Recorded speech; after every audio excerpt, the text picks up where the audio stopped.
Hello guys, myself Shubham Agrawal from team Ashish. तो अभी अपन ने देखा de novo synthesis of purines, ठीक है। अब अपन आ गए अपनी most important video salvage pathway, ठीक है। उसकी रिएक्शंस कोई नहीं पूछता, पर साल्वेज पाथवे हर 2 साल में एक बार शॉर्ट नोट आता है, ठीक है। तो क्या होता है साल्वेज पाथवे, तो वो डिस्कस करेंगे। इसका कोई ओरिएंटेशन नहीं, और लास्ट में क्लिनिकल डिसऑर्डर है इससे रिलेटेड, वो डिस्कस करेंगे, ठीक है। तो सबसे पहले साल्वेज पाथवे की अगर अपन बात करें तो this pathway ensures recycling of purines formed by degradation of nucleotides। समझ आया? नहीं आया कोई बात नहीं, ठीक है। तो क्या बोला मैंने कि इसमें क्या होता है कि स्मॉल पार्ट ऑफ न्यूक्लियोटाइड्स जो होते हैं are synthesised from degraded DNA molecule, ठीक है। अपनी सेल में एपोप्टोसिस होती रह रही है, अपनी बॉडी में हर टाइम पे सेल बनते जा रहे हैं और मरते भी जा रहे हैं, ठीक है। सेल मर रहे हैं तो उसके कंटेंट्स बाहर रिलीज हो रहे हैं, उसका डीएनए रिलीज हो रहा है, ठीक है। तो इसमें क्या बात है कि small amounts of nucleotides are synthesised from degraded DNA molecules. Degraded DNA molecules के कुछ पार्ट से अपन स्मॉल पार्ट ऑफ न्यूक्लियोटाइड्स बना रहे हैं, और इसी को अपन बोल रहे हैं salvage pathway. During degradation of cells, वही मैंने अभी आपको बात बताई, ड्यूरिंग डिग्रेडेशन ऑफ सेल्स हो रहा है। तो क्या हो रहा है डिग्रेडेशन ऑफ सेल्स में, फ्री प्यूरिन एंड पिरिमिडीन निकल रहे हैं, free purine and pyrimidine are released, और वो फिर क्या कर रहे हैं, they are used in synthesis of purine nucleotides directly, purine nucleotides in one step reaction, ठीक है।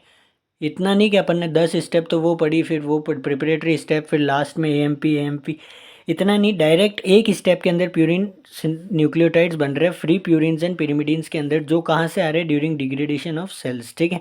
तो इसी को अपन बोलते हैं साल्वेज पाथवे। रिएक्शन भी इसमें कुछ नहीं है, एक बस एंजाइम आता है इसके अंदर। अगर अपन देखें तो जो एडेनिन है, और इसमें भी मैंने आपको पीआरपीपी के जो स्टेप 0 बताई थी, पीआरपीपी इसमें भी बहुत इंपॉर्टेंट है, फोस्फोराइबोसाइल पायरोफॉस्फेट। तो उसकी प्रेजेंस में ये एडेनिन जो है ये डायरेक्टली आपका बन जाएगा एडेनोसिन मोनोफॉस्फेट के अंदर। तो अब डिफाइन समझ में आई कि डायरेक्टली जो प्यूरिन से उससे प्यूरिन न्यूक्लियोटाइड्स एक स्टेप रिएक्शन के अंदर बनी है, और इसमें जो एंजाइम जो करता है इसके साथ ये पीआरपीपी जुड़ा था, और इनऑर्गेनिक पायरोफॉस्फेट रिलीज होता है, और इसमें जो एंजाइम होता है वो आपका होता है एडेनिन फोस्फोराइबोसाइल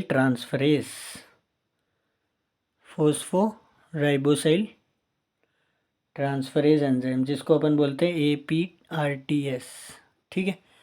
ऐसे ही अगर एडेनिन के जैसे गुआनिन की बात करें तो गुआनिन में भी सेम स्टेप पीआरपीपी, इसमें जो एंजाइम आता है वो क्या बन जाए, गुआनोसिन मोनोफॉस्फेट, पीपीआई उसमें भी रिलीज, ठीक है। इसमें जो एंजाइम आता है वो आता है HGPRTase, बहुत इंपॉर्टेंट एंजाइम है, ठीक है।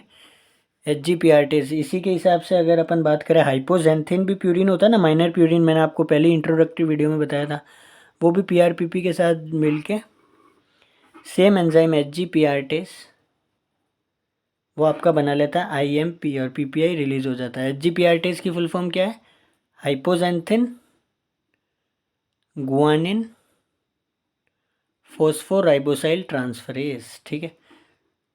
फोस्फोराइबोसाइल ट्रांसफरेज, ठीक है। इस एंजाइम से ही अपन एक क्लिनिकल भी पढ़ने वाला है, hypoxanthine guanine फोस्फोराइबोसाइल transferase.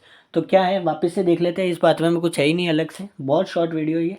This pathway ensures recycling of purines formed by degradation of nucleotides, ठीक है। और purine nucleotides are formed directly from purine molecules in one step reaction, और ये प्यूरिन मॉलिक्यूल्स डायरेक्टली कहाँ से आ रहे हैं, during degradation of cells, free purine and pyrimidine जो रिलीज हो रहे हैं अपने पास, ठीक है। तो उनको अपन ने एक तरह से साल्वेज कर दिया।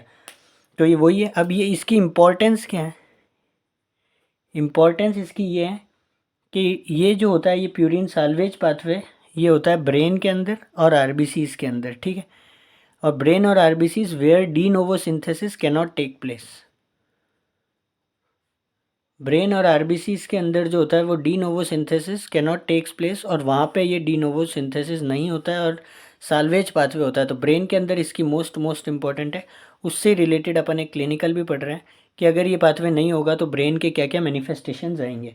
तो उसका नाम है लेश निहान सिंड्रोम, ठीक है, लेश निहान सिंड्रोम। तो ये इससे रिलेटेड ही क्लिनिकल है, इसलिए अपन यहाँ इसको डिस्कस कर रहे हैं, ठीक है। लेश निहान सिंड्रोम, इसकी अगर इनहेरिटेंस की बात करें तो एक्स लिंक्ड रेसेसिव है, एक्स लिंक्ड रेसेसिव डिसऑर्डर है, मतलब मेल्स में ज़्यादा देखने को मिलेगा फीमेल्स से, ठीक है, मेल्स में ही देखने को मिलेगा, मेल्स में ही देखने को मिलेगा। It is found in males only, x linked recessive disorder है। इसमें क्या हो रहा है, अब कौन सा एंजाइम की डिफेक्ट है तो वो मैं आपको पहले ही बता चुका हूँ। इसमें डेफिशिएंसी हो जाती है of HGPRTase enzyme, hypoxanthine guanine phosphoribosyl transferase enzyme की डेफिशिएंसी हो जाती है, ठीक है। तो साल्वेज पाथवे नहीं होगा, उससे फिर HGPRTase की डेफिशिएंसी होगी, साल्वेज पाथवे नहीं हो रहा तो क्या होगा, अक्यूमुलेशन ऑफ PRPP का अक्यूमुलेशन होता जाएगा, साल्वेज पाथवे तो ब्लॉक हो गया। और PRPP जब अगर ज़्यादा हो गया है तो आपको पता ही है क्या होगा, PRPP अगर ज़्यादा हो गया है तो डी नोवो सिंथेसिस ज़्यादा होगी, अपनी पहली वीडियो, ठीक है, डी नोवो सिंथेसिस ज़्यादा होगी, प्यूरिन न्यूक्लियोटाइड्स ज़्यादा बनेंगे। अगर ज़्यादा बनेंगे तो अगली वीडियो में जो अपन कैटाबॉलिज्म देखेंगे, कैटाबॉलिज्म भी ज़्यादा होगा। कैटाबॉलिज्म प्यूरिन न्यूक्लियोटाइड्स का होता है तो यूरिक एसिड फाइनल प्रोडक्ट बनता है, तो यूरिक एसिड भी बहुत ज़्यादा बनेगा और इससे फिर क्या हो जाएगा, हाइपर यूरिसेमिया। और लेटर ऑन फिर इन पर्सन्स में क्या देखने को मिलेगा, गाउट भी देखने को मिल सकता है, ठीक है। तो ये इसकी अपन ने एक तरह से पैथोजेनेसिस, आप जो फिजियो में कहते हो है ना, तो वो देखने को मिली कि इसमें क्या है, HGPRTase एंजाइम की डेफिशिएंसी है, HGPRTase की डेफिशिएंसी है तो साल्वेज पाथवे ब्लॉक हो गया। अगर साल्वेज पाथवे ब्लॉक हो गया तो PRPP बढ़ गया, PRPP बढ़ गया तो PRPP कहाँ जाएगा, आपके डिनोवो सिंथेसिस में, उससे प्यूरिन न्यूक्लियोटाइड ज़्यादा बनेंगे, ज़्यादा बनेंगे तो ज़्यादा टूटेंगे, ज़्यादा टूटेंगे तो यूरिक एसिड बनेगा, यूरिक एसिड होगा तो हाइपर यूरिसेमिया और लेटर ऑन इन पर्सन्स में गाउट भी देखने को मिलेगा। तो अगर क्लिनिकल फीचर्स की बात करें अपन तो ये लेश निहान सिंड्रोम की स्पेशल इंपॉर्टेंस मैंने कहाँ बताई थी, ब्रेन के अंदर, ठीक है, ब्रेन के अंदर इसकी इंपॉर्टेंस है। तो क्लिनिकल मैनिफेस्टेशंस भी ऐसे ही आते हैं। तो सेल्फ म्यूटिलेशन पर्सन खुद को हार्म करने लगता है, mental retardation, excessive uric acid. अब एक्सेसिव यूरिक एसिड का कोई कारण पूछे तो बता सकते हो ना आप, मैंने आपको इतना अच्छे से समझा दिया, आप तो बता देना, हाइपर यूरिसेमिया, ठीक है। और क्या होगा, gout develops later in life, gout develops later in life, ठीक है। उसके बाद और क्या क्या बात करें तो ब्रेन के अंदर होता है तो न्यूरोलॉजिकल मैनिफेस्टेशंस देखने को मिलेगी, और क्यों मिलेगी, due to decrease purine nucleotides in brain. तो अगर अपन इसके ट्रीटमेंट की बात करें तो ट्रीटमेंट इसका सिम्टोमेटिक ट्रीटमेंट देंगे, एलोप्यूरिनॉल देंगे, अगर हाइपर यूरिसेमिया है तो एलोप्यूरिनॉल देंगे, और बिहेवियरल थेरेपी, ठीक है। तो कुछ नहीं है, अगर अपन पूरे साल्वेज पाथवे को वापस से, इस वीडियो को 1 सेकंड के अंदर वापस से रिवाइज कर सकते हैं। क्या हो रहा है कि सेल्स अगर ब्रेक डाउन हो रहे हैं, small part of nucleotides are synthesise from degraded DNA molecule, degradation हो रहा है, प्यूरिन एंड pyrimidine जो फ्री निकल रहे हैं, एक स्टेप रिएक्शन में वो प्यूरिन न्यूक्लियोटाइड बना लेंगे, ठीक है। तो AMP के लिए एडेनोसिन फॉस्फोराइबोसाइल ट्रांसफरेज, और ये बाकी दोनों के लिए हाइपोजेंथिन गुआनिन फॉस्फोराइबोसाइल ट्रांसफरेज, ठीक है। इससे अपने तीनों न्यूक्लियोटाइड्स बन गए, ठीक है, ये न्यूक्लियोटाइड्स बन गए। अगर इसकी इंपॉर्टेंस है तो कहाँ कहाँ पे है, ब्रेन और RBCs में, जहाँ पे डी नोवो सिंथेसिस नहीं हो रहा, ठीक है।